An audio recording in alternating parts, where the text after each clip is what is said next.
Today I'm going to show you a quick and easy install. It's a must-have for any 2015 through 2020 GT350 or GT350R.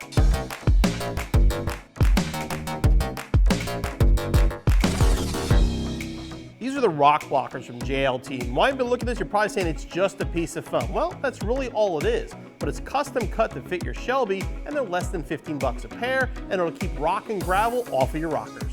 Now, depending on what year your Shelby is, whether you have a 350 or an R, your Shelby either came with Pilot Super Sports or Sport Cup 2s. These are high performance handling cars and have the proper tires to do so. A tire like that is going to be sticky, and that tire is going to pick up gravel. Now what happens is that gravel gets kicked up into the splash shield, but it also deposits itself right here on the rocker, as you can see. Anybody who's got a Shelby is definitely familiar with this. Got to kind of push a towel through it. There's always tons of gravel trapped in there.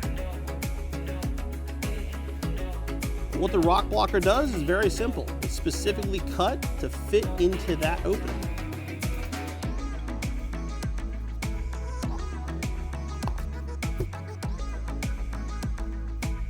So we'll just get it lined up. And that's all there is to it, and it'll keep that gravel from getting onto your rocker, and it's barely noticeable when it's installed. Now, the JLT rock blockers are a very, very simple part, but they're very inexpensive and they work. I mean, I've had my car over 100 miles an hour, and these things haven't budged. Now, if you're doing a track day, yeah, I'd probably take them off just so you don't lose them. But again, there's nothing to installing them, and they're also available for your GT500. Installation will take you a few seconds. You'll be back on the road in no time.